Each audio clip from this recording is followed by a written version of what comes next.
Hey, we'll get this started here in just a second.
Yeah, hi Travis. Hello. Hey, good morning, Arna. Good morning, good afternoon, everyone. And what an amazing ride it has been this week, this month. Congrats to everybody long on Joby, I guess. Yeah, just great to see the announcement about manufacturing. Obviously everybody's focused on certification too, but we keep driving home the importance of manufacturing, and that's going to be the secret sauce. There's several layers, but that's the biggest one. So yeah, excited to see what the rest of the year will have. We heard a couple more things out of Dayton. There's a local newspaper that put out an article as well. So I can share that out. But yeah, exciting times. Yeah, Travis, we've seen some very cool footage from Skyports out of Dubai that the foundation is now going in. And they will have the vertiport ready then actually in 2025. Yeah, Anthony Corey, the head over there for Joby, said that by Q1 2026, he felt comfortable that everything was trending in that direction. So, by the end of the year, you'd think it'd probably be buttoned up, just because they would need to start to, not necessarily for service, but to start doing testing and, et cetera, maybe, doing some of the last conduit. But yes, quite a bit of progress from December, where I was there and got to see there's just a sign and a parking lot. And then now that, all this rebar has been put in, all the, pilings and columns are starting, and the foundation is starting to be poured. So it's just great to see that progress. That was what I saw when I was there in Dubai. They are leaning into this. Jobin has always said that, and that it's even accelerated lately. So, yeah, exciting, because I think that'll obviously tie into our conversation about certification as well. Yeah, and we're still looking to locate Joby co-investor, Joby retail investor based out of Dubai to ideally get some weekly updates, just a quick snap, a quick picture. So if you are in the area, if you are in the Emirates, would be great. The Skyport location is just outside of the business terminal in Dubai. Yeah? Yes, just right outside of the Emirates terminal, there on the red line. So yeah, we would love to, connect if anybody's there, boots on the ground. Yeah, absolutely. And talking about certification this week, um, what have you got on topics for us this week, Travis? Yeah, I think something important is just to kind of see where we are, in space and time. It's obviously been a lot of excitement over the last few weeks. From the end of June when we had the Dubai announcement, which was obviously exciting. But kind of what we just touched on, or that last note, is just the progress that Joby is making alongside Skyports, that's been their partner for quite some time. And you know. I think it's abundantly clear. We've already seen that the final plans have been approved by the RTA in terms of Skyport's plans for the vertiport, alongside RTA and Joby. So if the plans by the regulator, are already approved, we've seen incredible progress here in just 7.5, 8 months. everything's trending in that direction. We've already seen the aircraft not just fly in Dubai, but fly, you know, vertical takeoff and landing through transition flight on the wing, pilot on board multiple times, multiple pilots. Um, I believe it was, I know Buddy Denham was the first, I believe the first to fly, and then I think Pete Whizzer is the other pilot, because they're both in the footage, but it's you know Joby is subtle with how they get things done, but yeah, exciting to see the vertiport just going to turn on really soon, and I think people will still be surprised, even though it's happening right in front of their eyes. And you posted this week some interesting models on just capacity and with the number of vertiports, how many flights they can facilitate per day. So maybe you could just dive and share a little bit about the 3,400 trips per day, and then going up to 12,500, and then 42,000. So what's the story behind the story? Sure. I mean, and that's the modeling that they have just from analytics, obviously alongside of Uber, but there, and it doesn't explicitly say, it gives you only one piece of the equation, which is, but you can kind of back into the math, or some rough estimates about how many of those trips based off of how many nodes or vertiports that you would stand up. And recently had a conversation with Sean Emery about this, but that will be important. And Joby's already established, and they keep driving home the four sites that they originally posted about. And I'm actually excited to hear that they stuck to their guns, and they have a plan, and they don't need to change anything. The plan is there, and they're building upon that. So I think the next thing that we'll probably hear along those lines, is going to be something, for instance, like in the Palm and Palm Jumeirah. And so that's when those models start to, you can actually affect it. If you only have two and we're going to be limited by aircraft, it's pretty straightforward. But once you look at some of those analytics from what Uber showed, at a time when you get to 100, 200 aircraft, which it seems crazy, but in the city here in Los Angeles, you wouldn't even notice that above you. And when you have that, that's how you get to those numbers. That's the number of aircraft that roughly, that it seems like it backs out to. Joby wants to do that, here within, let's call it, the next 3 to 5 years. They'll have at least the capacity to do it. Once Dayton, comes online, and in Marina, it looks like 25. We'll say there was something out there about 50. Who knows? That they've said 24, 25. 24 is two per month. But yeah, I think it's just going to be the number of aircraft. Again, we've talked about it. Manufacturing is what's going to lead to the operation. It's going to drive that's going to drive the engine. Yeah, and talking about engine, there was some amazing news this week, which wasn't even published by Joby. I've seen the post in Aviation Week, and you also mentioned it, that they have appeared to have made or conducted a 9-hour flight with an unknown hydrogen electric powered uncrewed aircraft. So, uh, how crazy is that? Yeah, I mean, it's pretty interesting. I posted some things just using Grok to, I have no idea about hydrogen outside of what, I've read all, the papers that Joby's put out, which actually there is some fairly extensive um, components of their research, in particular to hydrogen that you can read. But yeah, I mean, 9-hour flight, that's extremely exciting. Um, now, obviously, some of the pictures, we don't know exactly what. Obviously, it seemed to be autonomous, that there wasn't a cockpit per se. And the aircraft, at one point, they're looking inside the fuselage, so you wonder, kind of looked more cargo wise. And so 9 hours is pretty impressive. And again, this is not me just using Grok to kind of analyze some of the tank that was inside the aircraft. And from what it was calculating, if you backed into some math about the actual flight that Joby's already converted, November 542 Bravo Juliet, to the hydrogen electric hybrid, and flown that was the one that went 523 miles, and that was for 4 hours and I think like 47 minutes, I think was the number.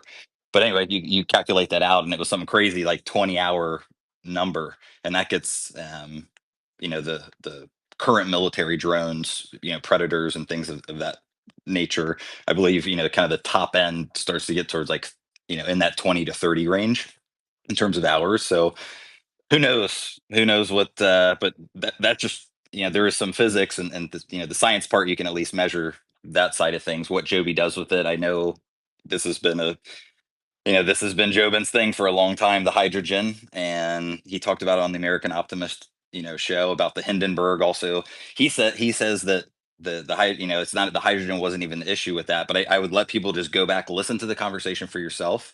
But this guy knows what he's doing, and yeah, extremely impressive. I'm curious what you think, Arna, because you're the big regional or kind of this larger picture outside of just shorter range trips. What do you think about it? Yeah, I mean, I would.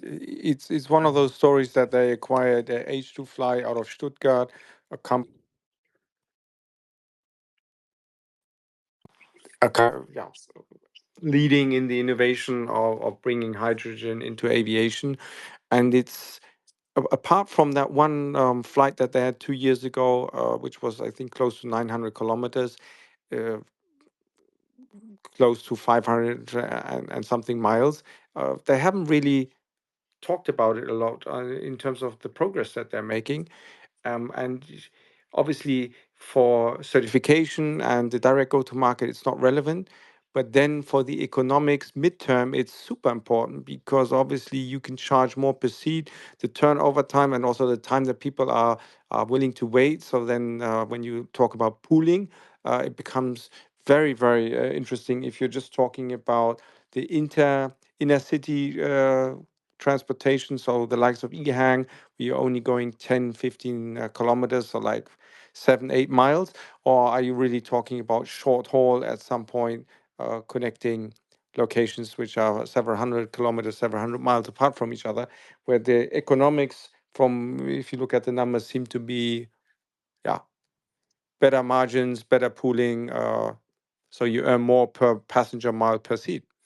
And it's interesting to see why, and we'll probably then look back in hindsight and understand why Joby is not more vocal about this great progress that they're making in the area or in the field. Yeah, no, 100%. I recently was kind of digging into this once that came out, from that the firm at Hunter Brook, I believe. Shout out. That's some pretty impressive work that they've done. But I would just, again, if people would just dig in a little bit, it's fun. It's an incredible story that's unfolding in front of us. But if you look at H2 Fly, the path is actually quite clear. They have the smaller aircraft that they started with, that's kind of looks more like a glider, and from there, and that I think originally flew for a couple hours. Then they converted the Joby aircraft, so different kind of powertrain situation set up since it was hybrid, but that worked, and that went 523 miles. Sorry, Arna, you had to do the calculation to km for me, but and that one went for 4 hours and 47 minutes. And then you see this thing, which is a little bit bigger, the technology evolving a little bit further. Um, Also, the autonomous part. Are they thinking that the hydrogen angle is going to take not so long, but long enough that by that time, autonomous will be already have been adopted? Probably eVTOL will be a huge driver of that. Then you don't, they can kind of take that equation out, and they can already, future proof it, so to speak. Um, so I think you have Which that is going to angle. have a huge impact on the economics. If you imagine you've got 4 seats, one seat now occupied by a pilot. If you can replace that, then all of a sudden you have a 25% higher It's yield per trip. So that's pretty, it's pretty qu- big it's quite leverage. it's quite impressive. And yeah, and just to close it is, then look, when you like on their landing page, you'll see there's a larger aircraft, and they already want to do that. They want to build what looks like a commercial aircraft. And I think you just see that scale happening over time, and they're leveraging, obviously, the because the aircraft in the pictures, it obviously was not the same thing as the S4. It had you know pretty much a flat wing. S4 has some different things around the nacelles, but yeah, but at the tail, it's obviously similar, and the Cirrus aircraft have that. So this is a design that's pretty, that wasn't a completely radical airframe. The propellers were really neat. I mean, they looked like toothpicks. There was like nothing to them. So just kind of interesting. It almost like, is it a blimp? Is it a plane? What was it? So Yeah, yeah. yeah. Exciting topic. And getting back to certification progress right now, what's kind of the key takeaway from the last 7 days, 10 days, Travis, on what we've heard and seen on certification progress? Yeah, I think it's becoming very clear there, for a little bit, just, even across the whole sector of eVTOL, where it was, whether stuff about Boeing or, a couple of the incidents that were, had happened that, maybe the FAA was going to be behind or this, that, and the other. And I think what just holistically has been a really nice thing to see is, there is going to be a new air traffic control system. I think, and that's regardless, that's not just on the government side. Like, people know it needs to be. We can't live on floppy disks at ATC any longer. So I'm excited about that, just for everybody, aviation in general. So I think that type of lean in from FA is quite important, and then just the funding in and around eVTOL. I mean, the amount of, once upon a time, people, it was a big deal for Joby to raise, in the hundreds of millions of dollars. And now, day to day, many of the players are, valued much higher than that, just in daily swing. So I think that's really impressive, just the amount of investment and focus. And now there's more and more people that, if you say, "Hey, have you heard of these, things that are eVTOLs?" You maybe catch, one more person out of five that understands it or has heard of it, at least. So I think that's just exciting. The public acceptance. There might be a period where there's really no hesitancy when you turn on the service. I personally, that's what I think will happen. Is there's gonna be no And hesitancy? but Yeah. just to add a little bit of contrarian here, with the FAA now having this budget and these projects on revamping aviation in the United States infrastructure and processes, is there also a risk that they're going to be too busy to actually get the certification framework done for Joby?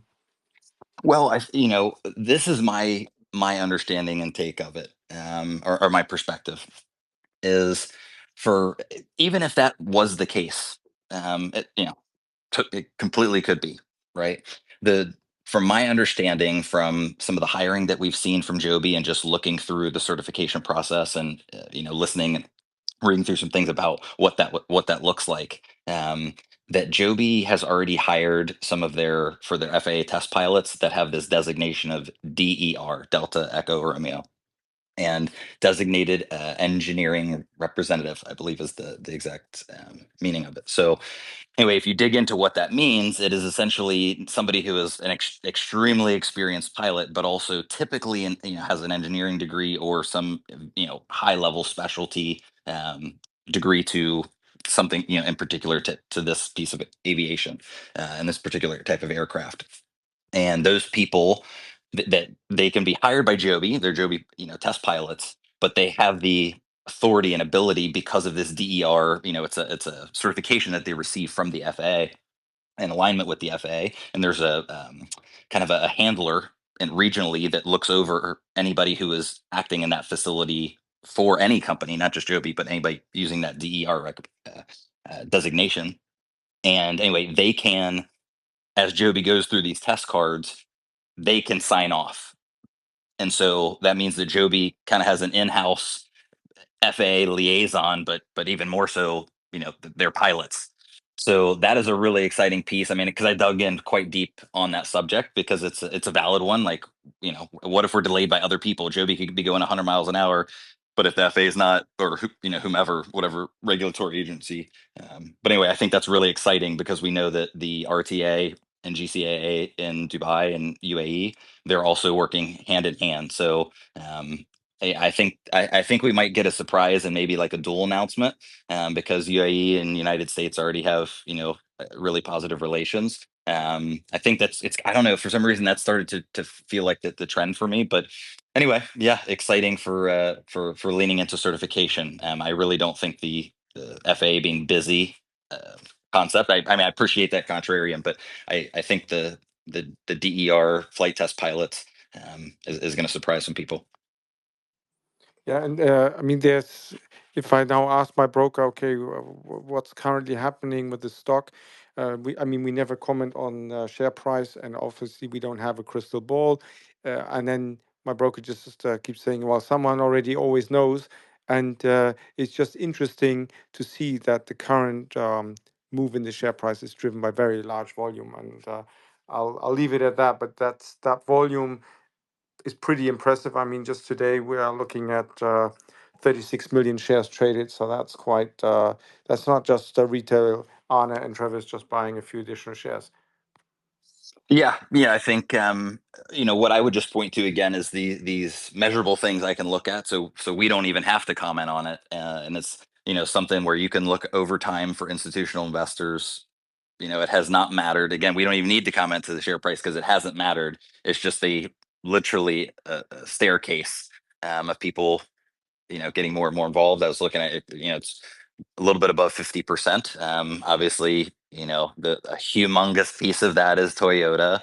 And, just to call out the second tranche, this is just the facts, the second tranche of the $500 million investment. So the second 250 million is intended, all signs are that it would close before the end of the year. So again, just shoring up that not only is Joby going to be squared away in terms of the capital side of things, but Toyota is right there, and I just the number in my head that always keeps ringing is 10 million. 10 million vehicles Toyota produces per year. If Toyota can accelerate Joby to make 100 planes per year, 500 is going to be fantastic. Like that number is great, but that is in the future. But if you have 5 years leading up to the one that you can actually make 500 per year, making 100, that mean you're going to have 500 planes. It's your lily pad effect. You're going to have 500 planes in year four, or excuse me, from year four to year five. But then year five into year six, you have 1,000, and that's what's going to happen. And it's just it's so exciting to see Toyota leaning in, and what the story is going to bring. Obviously Toyota is no stranger to certification of all sorts of things, so again, their expertise in the field is certainly something that helps them have an edge as they get through this process, for not just the aircraft but also for the manufacturing facility itself. Yeah, I think good take here on Toyota. Congrats everybody who's long on Joby Aviation right now, and we'll see what happens in the next few weeks. Yeah, and I just one little thing to close, because it was something, just as looking through notes for today. But remember when the Dubai announcement came out, the first person to announce it on X was not Joby. It was the Crown Prince of Dubai. Everybody have a great day. Thanks for tuning in. Thanks everyone.